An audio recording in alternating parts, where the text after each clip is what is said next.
Unacademy. Let's crack it. नमस्कार दोस्तों, जय हिंद। मैं निपुण आलम मैन आप सभी का स्वागत करता हूं।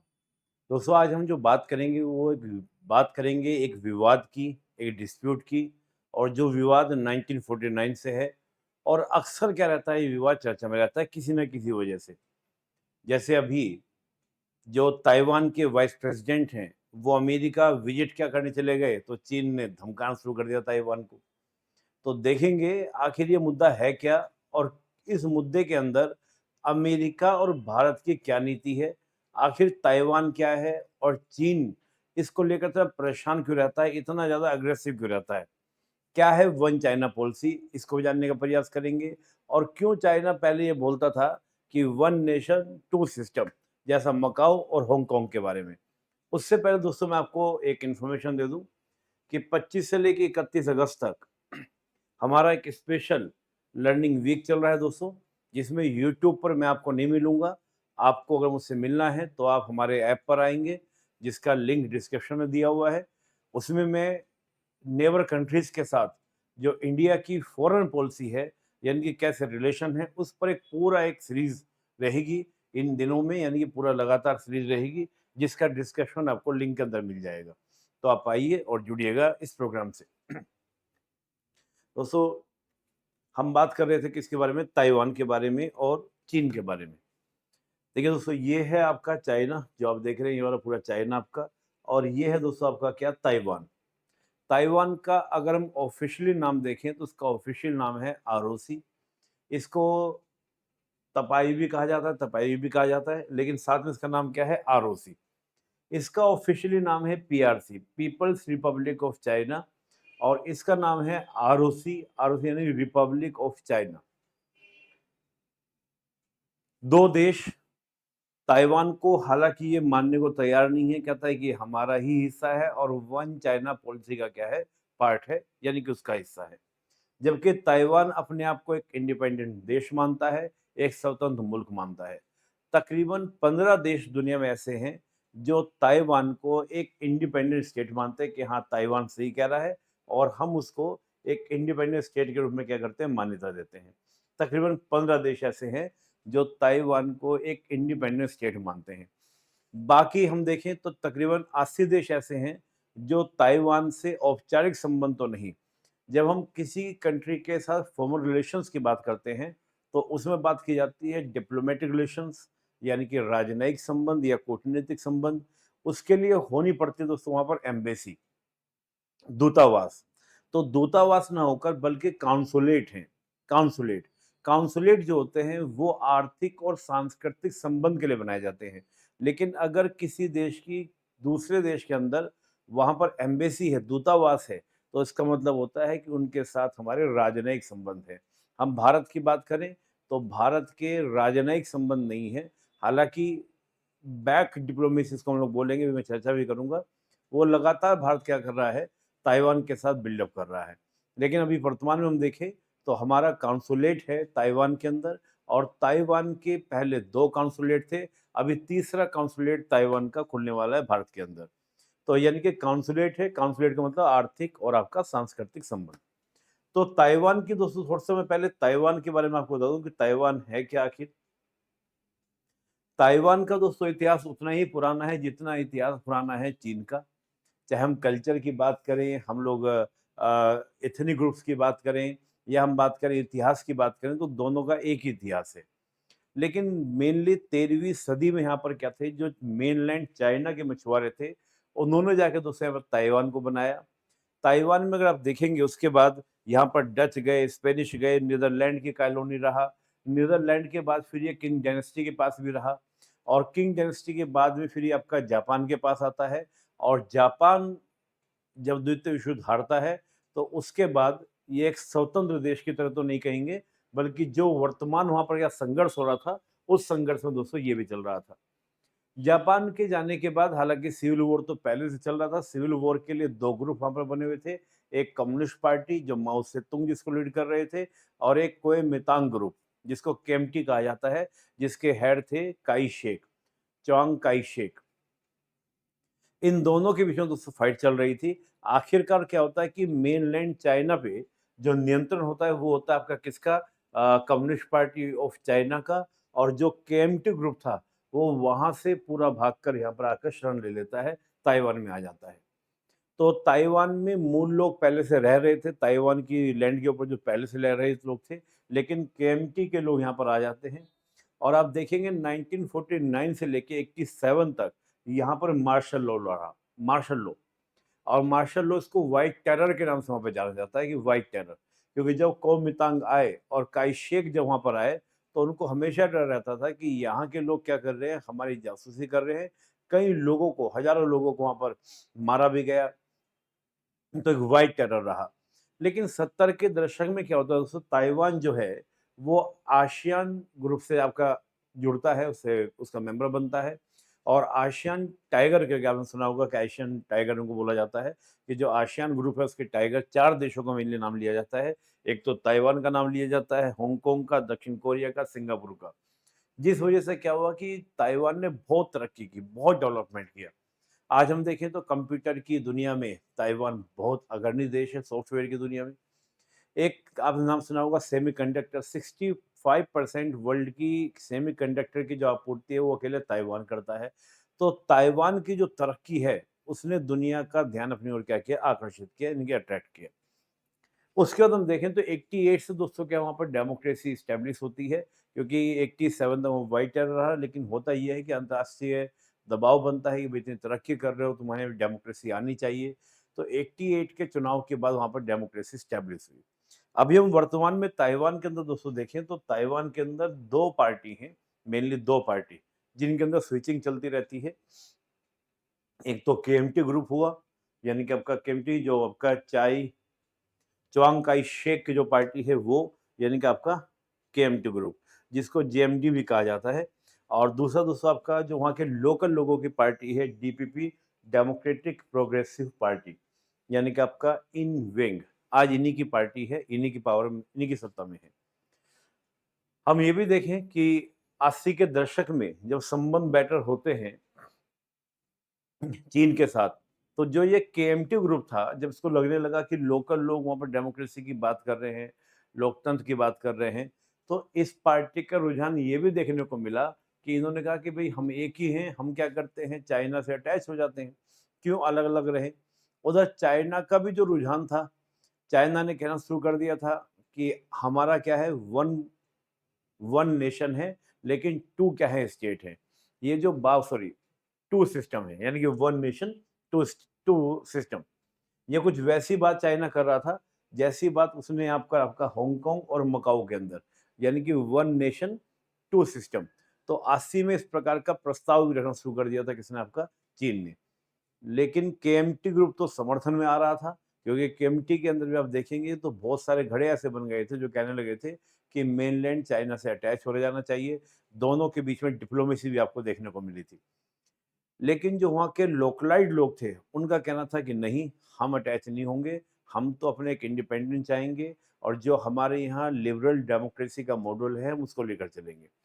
हालाँकि चाइना भी दोस्तों अपनी बात करता है कि मेरे यहाँ भी डेमोक्रेसी है, लेकिन इस डेमोक्रेसी को ये बोलता है पीपल्स डेमोक्रेसी, पीपल्स डेमोक्रेसी। यहाँ पर डेमोक्रेसी वैसी डेमोक्रेसी जैसे आप हमारे यहाँ देखते हैं, अमेरिका में देखते हैं और सब कंट्रीज़ में देखते हैं, यानी कि एक लिबरल डेमोक्रेसी। यहाँ की डेमोक्रेसी के बारे में दोस्तों बस मैं आपको थोड़ा-सा ये बताऊँगा कि यहाँ पर एक सिंगल पार्टी है और जब चुनाव होता है तो एक निर्वाचन क्षेत्र से केवल एक ही कैंडिडेट खड़ा होता है, उसी को वोट देना होता है। और कमाल की बात ये है कि वहाँ पर कंपल्सरी वोटिंग भी है। तो कोई चॉइस नहीं है चाइना के लोगों के पास। उसी व्यक्ति को वोट देना है और कंपल्सरी वोट भी देना है। तो ये काहे की डेमोक्रेसी भी, डेमोक्रेसी में राइट टू चूज़ भी तो होना चाहिए। जैसे आपको मिला है इंडियन कॉन्स्टिट्यूशन के अंदर राइट टू चूज़, चयन करने का अधिकार। तो चयन करने का अधिकार ही तो डेमोक्रेसी का एक मेन बात है कि हम वोट देने का अधिकार हो, वोट में भी चुनने का अधिकार हो, तभी तो वोट का अधिकार का फ़ायदा हुआ। चलिए, तो ये आपका एक लिबरल डेमोक्रेसी का देश। अब दोस्तों क्या था कि चीन ने हमेशा ये कहा है कि जो ताइवान है ये हमारा ही है, बस एक अलगाववादी प्रांत है, एक अलगाववादी प्रोविंस है, इस पर हम क्या करेंगे, अपना बनाएँगे, अपना कब्ज़ा करेंगे। 80 में दोस्तों चीन ने कहा था कि वन नेशन टू सिस्टम की थ्योरी को लेके चले। लेकिन बाद में हम देखें तो 2010 के बाद चीन ने कहना शुरू कर दिया कि नहीं, ताइवान जो है वन चाइना पॉलिसी का ही पार्ट है और कोई दो सिस्टम नहीं, ताइवान में वही सिस्टम रहेगा जो आपका हमारे यहाँ पर है। हालाँकि ये भी कहा गया, चीन ने ये भी प्रस्ताव दिया कि जैसा हांगकांग में है, जैसा मकाऊ में है, उसी तरह का हम आपको भी सिस्टम एक स्वायत्तता दे देंगे 80 के दशक में। लेकिन बाद में उसको भी कहना शुरू कर दिए। अब था क्या कि हांगकांग के अंदर हम देखें तो हांगकांग का विवाद क्या था कि हांगकांग के अंदर जब ब्रिटिश वहाँ से जा रहे थे, तो कहा था कि भई 50 सालों तक आपको क्या रखना है, डेमोक्रेटिक मॉडल रखना है जैसा हमने रखा था। लेकिन चीन ने क्या किया, उस डेमोक्रेटिक मॉडल को खत्म करना शुरू कर दिया। क्योंकि चीन की सोच ये थी जो अगली जनरेशन है, अगला सिस्टम है, वो इस प्रकार की डेमोक्रेटिक बात ना करे। क्योंकि था क्या कि अगर एक जगह अलग से राइट्स दिए जाते हैं, अलग से ऑटोनॉमस दिया जाता है, तो माँग फिर और जगह भी होने लग जाती है। तो चीन उस फीलिंग के तहत जैसे हांगकांग में कर रहा था, तो ताइवान के लोगों को लगा भई हांगकांग में जब ये क्या कर रहा है, डेमोक्रेटिक वैल्यू को नहीं मान रहा है, फिर हमारी वैल्यूज़ को क्यों मानेगा? तो ताइवान जो है वो चाइना से अटैच नहीं होना चाहता। चीन चाहता है कि हम ताइवान को क्या करें, कंट्रोल करें, नियंत्रण करें। हालाँकि चीन बहुत ताकतवर देश है, बहुत ही स्ट्रॉन्ग देश है, पर ऐसा नहीं कि हम ताइवान को बहुत कम आँकें, करीब 1,70,000 के करीब इनके पास में सैनिक हैं। 1,70,000 के करीब सैनिक हैं। तो मैं ये तो नहीं कहूँगा कि भई चीन को मुकाबला कर सकते हैं, लेकिन फिर भी एक चुनौती तो दे सकते हैं। और ये आज के दौर में बड़ा अच्छे से कहा जा सकता है, समझा जा सकता है कि एक छोटा-सा देश एक बड़े मुल्क के सामने चाहे तो खड़ा हो सकता है, जैसे यूक्रेन हुआ। यूक्रेन को सहायता मिला वेस्ट पावर का और यूक्रेन सामने खड़ा हुआ किसके, रशिया के। तो ताइवान को भी अगर समर्थन मिलता है, इस प्रकार का सपोर्ट मिलता है, तो ताइवान भी खड़े होने की क्या रखता है, हिम्मत रखता है, क्योंकि ये अपनी आज़ादी के लिए, अपनी संप्रभुता के लिए बहुत ही क्या सेंसिटिव होके काम भी कर रहे हैं। लगातार अपनी ताकत को भी क्या कर रहे हैं, बढ़ा रहे हैं। अब चीन को दोस्तों क्या है कि चीन एक तो कि मेरी संप्रभुता का है। अब संप्रभुता का रीज़न क्या है कि जब चीन 2010 के बाद दक्षिण चीन सागर में अपना दावा करता है, अब दक्षिण चीन सागर के दावे का मतलब ये हुआ कि इकोनॉमिकल रिसोर्सेज पर भी दावा करना। और दूसरा, चीन ने 2010 के बाद ये तय किया कि अब वर्ल्ड ऑर्डर मैं बनाऊंगा, क्योंकि 2010 से पहले का जो ऑर्डर था वो अमेरिका का एस्टेब्लिश है। अब मैं अपने नए ऑर्डर्स को एस्टेब्लिश करूंगा। तो उसने सी रूट के ऊपर जा जाके क्या किया, जगह जगह अपने नेवल बेस के बनाना शुरू किए। तो जो सी रूट था उस पे कंट्रोल करना शुरू किया, प्रारंभ करना शुरू किया। अब ऐसे में अगर ताइवान को क्या करता है, फ्री छोड़ता है, क्योंकि ताइवान जो है वो अमेरिका, अब देखिए अमेरिका यहाँ पे ऑलरेडी अवेलेबल है, गुआम। गुआम जो है अमेरिका क्या है, एक नेवल बेस कैंप है। और अमेरिका ने क्या किया हुआ है, चाहे वो जापान हो, साउथ कोरिया हो, फिलीपींस हो, ताइवान हो, इनके साथ अपने बेटर रिलेशंस भी बना रखे हैं। हालांकि ताइवान के साथ अमेरिका के बेटर रिलेशंस नहीं है। आप देखेंगे 70 तक, देखेंगे 1971 तक जो ताइवान था, ताइवान ही असली रियल में चाइना माना जाता था और यही यूएनओ का क्या था, मेंबर था।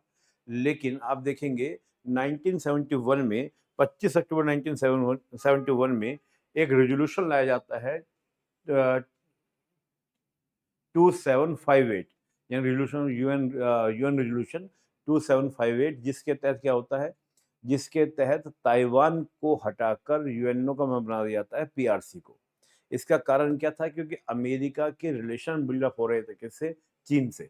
आप देखेंगे कि चीन उस समय क्या था, एक बड़ा मार्केट बन चुका था, बड़ा मार्केट के उसको देखा जा रहा था, दूसरा कोल्ड वॉर चल रहा था, ग्रुपिंग के दौर चल रहे थे। ताइवान में तकरीबन उसमें 15 बिलियन लोग रहते थे और चाइना के अंदर उस समय 2 बिलियन, 200 बिलियन लोग हो चुके थे। दूसरा, कोल्ड वॉर में एक रस्साकशी थी कि कौन किसके ग्रुप में शामिल होगा, कौन किसके ग्रुप में शामिल होगा। तो अमेरिका ने चाइना के साथ क्या किया, अपने फॉर्मल रिलेशन एस्टैब्लिश किए और अमेरिका ने क्या किया, 2758 यूएन रेज़ोल्यूशन लाकर इसका पार्ट बनाया। लेकिन यहाँ पर बड़ा एक इंटरेस्टिंग बात ये है दोस्तों, कि जब मेंबर बना चीन, तो उस रेज़ोल्यूशन को पास करने के लिए 71 वोट पीआरसी के फेवर में गए थे, यानी कि जो मेनलैंड चाइना है उसके फेवर में गए थे, तकरीबन 71 वोट। और 71 उसके अगेंस्ट दोस्तों गए थे वोट आपके, 35 अगेंस्ट थे और 17 आपके एब्सेंट थे। यानी कि 35 वोट जो थे वो चाइना के पीआरसी के अगेंस्ट थे और आपका 17 वोट जो थे, 17 जो देश थे वो क्या थे, एब्सेंट थे। तो इसका मतलब क्या प्रदर्शित हो रहा है, 35 प्लस 17, आप देखिए 42 और आपका 52 देश, यानी कि 52 देश उस समय पीआरसी के अगेंस्ट थे। तो इसका मतलब ताइवान के पास एक अच्छा समर्थन था, एक अच्छा उस समय भी एक अच्छा सपोर्ट था। भले ही आज चीन की ताकत की वजह से देश क्या है चुप हो गए हैं, क्योंकि चीन ने उसके बाद क्या किया, एक पॉलिसी को एडॉप्ट किया कि आप वन चाइना पॉलिसी का डिक्लेरेशन करेंगे तभी हम आपसे क्या करेंगे, संबंध बनाएँगे। और लगातार चीन की बढ़ती ताकत ने क्या किया, ताइवान को आइसोलेट करने के लिए क्या मजबूर किया। हालाँकि बीच में हम देखें 2006 के आसपास जो था ताइवान जो था डब्ल्यूएचओ का ऑब्जर्वर भी रहा, लेकिन चीन के दबाव के बाद वो ऑब्जर्वर का उससे पद छीन लिया गया। आज की तारीख में हम देखें तो ताइवान केवल एक ही अंतर्राष्ट्रीय संगठन का मेंबर है और वो है आपका एपेक, केवल एपेक का मेंबर है। अब बात उठती है कि चाइना क्या ताइवान को अपने से मिलाएगा? ताइवान को अपने से मिलाएगा? आए दिन आप सुनते भी होंगे कि चीन के कुछ एक्टिविटीज़ वहाँ पर हुई, उसके एयरक्राफ्ट वहाँ पर गए, तमाम तरह के आप चीज़ सुनते भी होंगे। दोस्तों ये बात सही है कि चीन जो है ताइवान को अपने में मिलाएगा, क्योंकि एक डॉक्यूमेंट है जो पीपल्स आर्मी का, दोस्तों एक डॉक्यूमेंट था पीपल्स आर्मी का।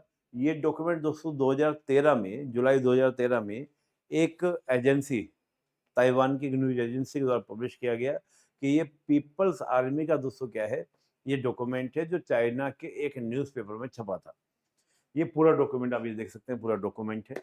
इस डॉक्यूमेंट में इन्होंने 6 वॉर डिक्लेयर किए हुए हैं कि हम 6 जगह पे क्या करेंगे, कंट्रोल करेंगे। जिसमें 2025 तक की बात है कि हम ताइवान पर कंट्रोल करेंगे, ताइवान पर नियंत्रण करेंगे। इसमें और भी है, जो आपका सदर्न साउथ चाइना सी की बात करें, अरुणाचल प्रदेश का बात भी इन्होंने बोली हुई है, यहाँ तक कि व्लादिवोस्तोक जो रशिया का, उसकी बात बोली हुई है। तो 6 वॉर 2060 तक के डिक्लेयर इस डॉक्यूमेंट के अंदर।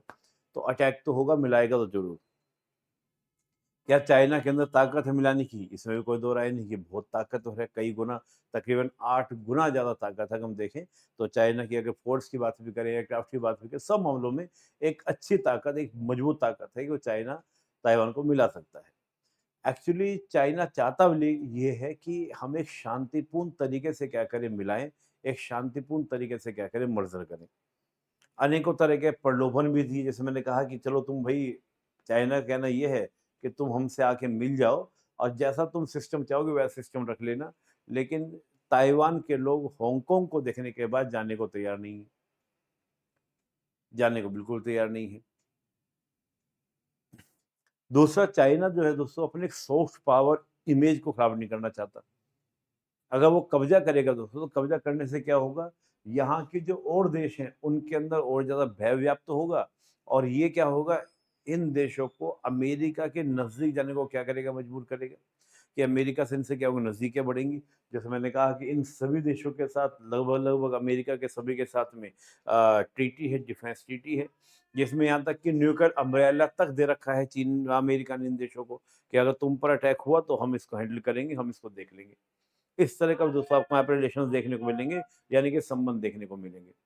तो अब बात ये उठती है कि क्या अटैक होगा? देखिए, अटैक की संभावना तो कम है। मुझे लगता है कि इस प्रकार से दबाव बनाकर, प्रेशर बनाकर ये रहेगा।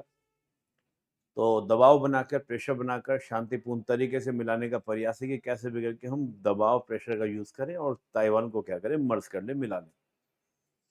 अब यहाँ पे हम बात करें दोस्तों, अमेरिका की नीति क्या है, अमेरिका की पॉलिसी क्या है? हम अगर अमेरिका की दोस्तों बात करते हैं, तो अमेरिका के औपचारिक संबंध तो किसके साथ में है? चीन के साथ हैं, यानी कि पीआरसी के साथ हैं, पीआरसी के साथ हैं। और 71 के बाद तो निश्चित रूप से पीआरसी के साथ हुए, पहले तो ताइवान के साथ ही संबंध थे पूरे-पूरे। आज हम देखें तो अमेरिका की बड़ी ही कहा जाता है ढुलमुल सी नीति है, बहुत क्लियरिटी नहीं है। एक तरफ तो उसने वन चाइना पॉलिसी का खंडन नहीं किया है कि हम वन चाइना पॉलिसी को नहीं मानते, तो फिर ताइवान की स्वतंत्रता को लेके कैसे बात कर सकता है? लेकिन ताइवान को वेपन भी सेल करता है और अक्सर ताइवान के लोकतांत्रिक अधिकारों की बात भी करता है। जैसे कि हम 2022 में देखें, 2022 में अमेरिका की जो स्पीकर हैं, कांग्रेस की स्पीकर, वो वहाँ पे विजिट भी दोस्तों करने गई, नैन्सी पेलोसी, वो विजिट भी करने गई और उस समय चाइना पूरा मतलब तहमा-तहमी भी बहुत ज़्यादा हुई, खूब बयानबाज़ियाँ भी हुई और आपने देखा होगा कुछ अमेरिका की इंटरनल पॉलिटिक्स भी अलग देखने को मिली। जो बाइडेन कुछ और स्टेटमेंट दे रहे हैं, नैन्सी पेलोसी अलग स्टेटमेंट दे रही हैं, अलग-अलग स्टेटमेंट आ रहे थे। कुल मिला के पूरा तनाव रहा, चाइना ने जेट भेजे, अमेरिका ने अपने जेट भेजे, बहुत तनाव उस दिन देखने को मिला। अब ये विजिट करने का जो मोटिव था, मोटिव ये भी कहा जाता है कि भई देखो क्या था मोटिव, कि एक तरीके से ताइवान की डेमोक्रेसी को क्या करना, मजबूत दिखाना। क्यों? क्योंकि गई कौन है? स्पीकर गई है। स्पीकर कहाँ की? आपकी लेजिस्लेचर की। और आप जानते हैं संसद, जैसे हमारे यहाँ पर संसद हमारा लोकतंत्र का मंदिर कहा जाता है, ऐसी जहाँ भी विधायिका लेजिस्लेचर है, उसको डेमोक्रेसी का टेम्पल कहा जाता है, मंदिर कहा जाता है। तो वो घटनाक्रम आपको देखने को मिला। तो अमेरिका की जो पॉलिसी है, कुछ-कुछ लोग ऐसा कहते हैं कि अमेरिका जो है, चाइना को कंट्रोल करने के लिए एक बुक पासिंग की पॉलिसी अपना रहा है। बुक पासिंग दोस्तों क्या होता है कि अपना दबाव किसी और पर ट्रांसफर कर दे। जैसे रशिया और यूक्रेन का जो वॉर है, ये जो वॉर है, यूक्रेन तो खामखा का एक प्यादा बना है। जो वॉर है वो रशिया और अमेरिका के बीच में है। इन्होंने क्या किया कि यूक्रेन को बर्बाद करा के और रशिया की एक इमेज, रशिया का क्या वेपन खत्म कराना, रशिया की इमेज खत्म कराना, रशिया के ऊपर सैंक्शन वगैरह लगाकर उसके व्यापार को, उसकी बढ़ती तरक्की को क्या करना, रोकना। क्योंकि रशिया आज उतना बड़ा ताकतवर तो नहीं है, लेकिन रशिया, चाइना दोनों मिलकर अमेरिका को चुनौती देते हैं। तो अमेरिका की नीति है कि चीन को क्या-क्या कंट्रोल किया जाए, जो चीन के जो आपके बहुत ही अच्छा अलाई हो, उसको सबसे पहले क्या किया जाए, साइडलाइन किया जाए। तो यूक्रेन को सामने खड़ा करा दिया, यूक्रेन को पीछे से फंड दिया जा रहा है, वेपन दिया जा रहा है, सब कुछ सपोर्ट किया जा रहा है। और उसमें क्या रशिया को एक अच्छा खासा क्या कर दिया, उलझा दिया। और आप देखेंगे कि रशिया की आप स्थिति को देखें, तो पुतिन को पावर से हटाने के लिए अमेरिका क्या-क्या नहीं कर रहा है। चाहे वहाँ पर वागनर ग्रुप की हम बात करते हैं, उसका विद्रोह करवा देना रशिया के अंदर। पुतिन की इमेज डैमेज करने के लिए कि हमने वारंट इश्यू कर दिया है कि पुतिन गिरफ्तार होंगे, ताकि पुतिन की इमेज क्या हो, रशिया के अंदर ही डैमेज हो, कि ऐसा कैसे? और आप जानते हो ब्रिक्स की समिट में पुतिन साहब आए भी नहीं हैं। तो ये बहुत सारे हथकंडे होते हैं, बहुत सारे तरीके होते हैं जिसके माध्यम से दूसरा देश किसी अपने शत्रु देश को या अपने कॉम्पिटिटर देश को क्या करता है, कमज़ोर या उसको अस्त-व्यस्त या वहाँ पर आपका क्या, एक तरीके से अनस्टेबिलिटी क्रिएट करने का प्रयास करता है। वही कार्य अमेरिका आज किसका कर रहा है, रशिया के साथ कर रहा है। यही सोच अमेरिका की कहाँ पर है, दक्षिण यानी कि आपका एशिया के अंदर है कि चीन के सामने किसी को खड़ा करा जाए। फिलीपींस को तैयार किया खड़ा करने के लिए। फिलीपींस के थ्रू ही क्या था मामला, इंटरनेशनल कोर्ट ऑफ आर्बिट्रेशन पहुँचाया गया, दक्षिण चीन सागर का मामला, फिलीपींस को भेजा। यही काम वो भारत के साथ करता है कि भारत सामने खड़ा हो चीन के, ताकि भारत और चीन लड़ जाएँ, क्योंकि अमेरिका को तो दोनों से टेंशन है। चाइना को कंट्रोल करवाना है, भारत है जो कंट्रोल में नहीं आता है। भारत अपना कहता है कि नहीं, मैं तो दोनों के साथ रहूँगा, मैं ब्रिक्स में भी रहूँगा और मैं रहूँगा क्वाड में भी, मैं एससीओ में भी रहूँगा, तो मैं जे ग्रुप में भी रहूँगा। भारत दोनों को मैनेज करके लेके चलता है। तो ताइवान को ऐसा कई बार लोग ये कहते हैं कि ताइवान को उसने क्या किया है, एक तरह से यूज़ कर रहा है चाइना की इमेज को डैमेज करने के लिए। कल को अगर चाइना और ताइवान का वॉर होता है, तो अमेरिका ताइवान के सपोर्ट में डायरेक्ट भले ही ना आए, लेकिन इनडायरेक्टली सपोर्ट ज़रूर करेगा। और आप देखें कि जब कोविड-19 का दौर था, तो कोविड-19 में डब्ल्यूएचओ के अंदर सबसे पहली जो आवाज़ गई थी, वो ताइवान की गई थी, जिसको अमेरिका ने भरपूर समर्थन दिया था कि हाँ, डब्ल्यूएचओ के अंदर जो ताइवान कह रहा है, वो बिल्कुल सही कह रहा है कि ये वुहान वायरस है और ये चाइना की लैब से निकला वायरस है। खूब ज़ोर-शोर से मतलब ताइवान को डंके की चोट पे बजा-बजा के अमेरिका ने कहा। तो अमेरिका की पॉलिसी कुछ इस तरह की है कि थोड़ा-सा क्लियर नहीं है, स्पष्ट नहीं है और ये इस क्षेत्र में इन देशों के लिए तनाव का विषय बनता है, चाहे वो जापान हो, चाहे वो साउथ कोरिया हो, चाहे फिलीपींस हो, चाहे वो वियतनाम हो और इसी की वजह है कि ये सारे देश भारत से अपनी नज़दीकियाँ बढ़ा रहे हैं। जापान भारत को देखता है कि भाई अगर कल को कोई दिक्कत आती है, तो जो भारत की सामरिक शक्ति है, यानी कि जो एक स्ट्रैटेजिक पावर है, उसका हमको क्या मिल सकता है, हमको हमारे काम आ सकती है। भारत जापान को देखता है कि भाई जापान जो है, हमको क्या मिल सकता है, एक अच्छा इन्वेस्टमेंट मिल सकता है, एक अच्छा पैसा मिल सकता है। और हमने देखा भी होगा, हाल के दिनों में जयशंकर जी ने बोलना भी शुरू कर दिया है कि जापान ने हमको बड़ा ताकत दी है। और अभी मैं देखा था कि जापान के एम्बेसडर जो हैं, वो एक भारतीय गाने पे नृत्य भी कर रहे थे, डांस भी कर रहे थे। तो ये सब एक तरीका भी है ताकि इंडियंस के अंदर एक इस तरह का एनवायरनमेंट क्रिएट हो। कल को अगर जापान और चीन में कोई टेंशन होती है, तो इंडियन फोर्सेस जाएँ, तो इंडिया इसका क्या करे, सपोर्ट करे कि हाँ भाई, जापान ने हमारी बहुत मदद करी है, अब हमारा भी समय आया है कि हम भी क्या करें, मदद करें। तो ये एक एनवायरनमेंट क्रिएट करना होता है। हम फिलीपींस को देखें, फिलीपींस का ब्रह्मोस समझौता, वियतनाम के साथ अभ्यास होना, उसका ऑयल रिफाइनिंग में मदद करना, तो ये भारत की। ताइवान को लेकर अगर हम बात करें, तो ताइवान को लेकर भारत की नीति क्या है? ताइवान को लेकर भारत की नीति पहले तो यही थी कि भई हम इसको वन चाइना पॉलिसी का पार्ट मानते हैं। लेकिन आप देखें 2008 के बाद से, मेनली 2010 के बाद से, यानी मनमोहन जी के टाइम में ही हमने वन चाइना पॉलिसी को बोलना बंद कर दिया है। विरोध भी नहीं किया, लेकिन हम उसको दोहराना बंद कर दिया कि अब हमने बोलना ही बंद कर दिया। और सेम यही पॉलिसी जो मनमोहन जी के समय शुरू हुई, उसके कारण थे। कारण ये थे कि 2005 के बाद हम देखते हैं, और मैंने इस पर एक अलग से वीडियो बनाया है, उसको आप अभी इससे पहले का जो वीडियो था, उसमें आप इसी को देख भी सकते हैं, जान भी सकते हैं। मैंने बताया उसके अंदर पूरा कि 2005 तक तो जो राजीव गांधी जी ने एक मोडस विवेंडी का एस्टेब्लिशमेंट किया था, डॉय शॉपिंग के साथ में, उसको क्या कर दिया दोस्तों, 2005 के बाद चाइना ने तोड़ना या खत्म करना शुरू कर दिया, चाइना की बढ़ती ग्रोथ ने। उसके बाद उसने क्या किया, जैसे आपका अरुणाचल प्रदेश के 2 शहरों के नाम मंदारिन लैंग्वेज में घोषणा कर दी। इसके अलावा उसका अरुणाचल प्रदेश, जम्मू कश्मीर के लोगों को स्टेपल वीज़ा दिया। फिर आपका 2-3 क्षेत्रों में हम 2013 में देखें तो चुमार में हम बात करते हैं, डेप्सांग में हम देखते हैं, 2017 में डोकलाम की बात करें, 2020 में गलवान क्लैश की बात करें, तो लगातार इस तरह का जो बढ़ती और चीन की भारत को रोकने की नीति, नहीं तो मोहम्मद भिवंडी में था कि एक दूसरे के बीच में मार्ग में नहीं आएंगे, एनएसजी की मेंबरशिप लेने से रोकना, टेररिस्ट को इंटरनेशनल टेररिस्ट डिक्लेयर करवाने से रोकना। तो चीन के लगातार जो पॉलिसीज थी वो भारत को रोकने की बन रही थी। तो भारत ने कहा ठीक है भाई, जब तुम वन इंडिया पॉलिसी के सिद्धांत का समर्थन नहीं करते, तो हम भी फिर वन चाइना पॉलिसी को दोहराएंगे नहीं। तो भारत की पॉलिसी दोस्तों बदली। मोदी गवर्नमेंट आती है तो मोदी गवर्नमेंट ताइवान को लेकर और अग्रेसिव होती है। अगर हम ताइवान को लेकर बात करें, तो हालांकि अब देखें वर्तमान में ऐसा तो नहीं कि औपचारिक संबंध हैं, डिप्लोमेटिक रिलेशंस तो नहीं है, लेकिन लगातार ताइवान के साथ हमारे रिलेशंस बिल्डअप हो रहे हैं। जैसे मैंने कहा कि अभी तीसरा काउंसुलेट ताइवान का भारत में क्या हो रहा है, ओपन हो रहा है। ताइवान के भारत में इन्वेस्टमेंट आ रहे हैं, जैसे सेमीकंडक्टर की कंपनी भारत में आने वाली थी, चाइना की वजह से वो रुकी, क्योंकि चाइना ने उससे पहले क्या किया, जो रॉ मटेरियल के 2 पदार्थ थे सेमीकंडक्टर, उनका एक्सपोर्ट करना भारत को बंद कर दिए। जब जो प्रेसिडेंट है ताइवान की, वो ओथ लेती हैं, तो भारत के मंत्री क्या करते हैं, उस ओथ सेरेमनी में पार्टिसिपेट करते हैं। और अभी दोस्तों हाल ही की बात कर रहा हूँ, अभी वहाँ पर क्या था कि 2023 का इंडो पैसिफिक स्ट्रैटेजिक समिट हुई।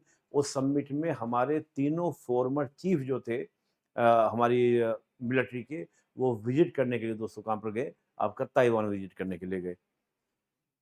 ये इस तरह के रिलेशंस, अब देखिए जो ये विजिट करने गए, इसको हम लोग बोलते हैं ट्रैक टू डिप्लोमेसी। देखिए डिप्लोमेसी के मेनली वैसे तो 2 प्रकार हैं, एक तो कहा जाता है गवर्नमेंट डिप्लोमेसी, एक कहा जाता है आपका सिटीजन डिप्लोमेसी। ये आपका non government diplomacy. Government diplomacy में गवर्नमेंट एक्टर पार्टिसिपेट करते हैं, जबकि नॉन गवर्नमेंट डिप्लोमेसी के अंदर स्टेट एक्टर नहीं, बल्कि स्टेट एक्टर से रेदर देन, जैसे ट्रैक 2 में कौन पार्टिसिपेट करता है, ट्रैक 2 में सिटीजन पार्टिसिपेट करते हैं, लेकिन पहले वो कभी ना कभी क्या रहे हों, गवर्नमेंट का पार्ट रहे हों। जैसे फॉर्मर मिलिट्री चीफ गए हैं तीनों, आर्मी के, नेवी के, एयरफोर्स के, तीनों फॉर्मर गए हैं, प्रेजेंट वाले नहीं गए हैं। तो ये आज ऐसे ऐसे देखा जाए तो आज तो वो एक तरह से आपका मान लीजिए सिटीजन की तरह से हैं, लेकिन पहले वो सरकार का हिस्सा रहे थे। तो ये ट्रैक टू डिप्लोमेसी को कहा जाता है। जैसे हम हमारे फॉर्मर एनएसए विजिट करने गए, संबंधों को रिलेशन बिल्डअप करने जाए, तो इसको ट्रैक टू डिप्लोमेसी कहा जाता है। फिर ट्रैक 3, 4, 5, तो ये और भी प्रकार होते हैं। तो जो पूरा आपका ट्रैक टू डिप्लोमेसी का जो काम होता है, वो होता है ट्रैक 1 के लिए एक एनवायरनमेंट क्रिएट करना। जो बात ट्रैक 1 में कहने में दिक्कत होती है, सरकारों को कहने में दिक्कत होती है, बहुत सारी इंटरनेशनल हमारी क्या होती है, मजबूरियाँ होती हैं, तो उन मजबूरियों को लेते हुए क्या होता है कि हम ट्रैक टू डिप्लोमेसी को आगे करते हैं। तो ये एक भारत की पॉलिसी, भारत की नीति है। तो लगातार जिस प्रकार से चीन हमारे इंटरनल मामलों में हमारी सॉवरेनिटी का सम्मान नहीं करता है, तो अब हमने टीट फॉर टैट की पॉलिसी क्या है, चीन के साथ अपनाई है, चाहे वो फिलीपींस को लेकर हो, वियतनाम को लेकर हो, जापान को लेकर हो, और ताइवान को लेकर हो। तो ये था दोस्तों इस विषय का। आपको दोस्तों अगर कोई भी अनअकैडमी पर कोई भी कोर्स आपको लेना है, तो मैं Indian polity, international relation, internal security, essay और एथिक्स की क्लासेस लेता हूँ। निपुण A10 मेरा कोड है, आप उसको यूज़ करें और जुड़े। और जो 25 से लेके 31 अगस्त तक हमारा जो स्पेशल वीक है, जिसमें आपकी स्पेशल क्लासेस होंगी, आप उन क्लासेस जुड़े, तो उसी पे आपको मेरे को और क्लासेस भी मिलेगी। जैसे मैंने कहा पड़ोसी देशों के साथ जो हमारे संबंध हैं, उस पर मेरा पूरा एक 5-6 लेक्चर का सीरीज़ है, वो आप कीजिए, ऐप पर आइए। बहुत-बहुत धन्यवाद। जय हिंद।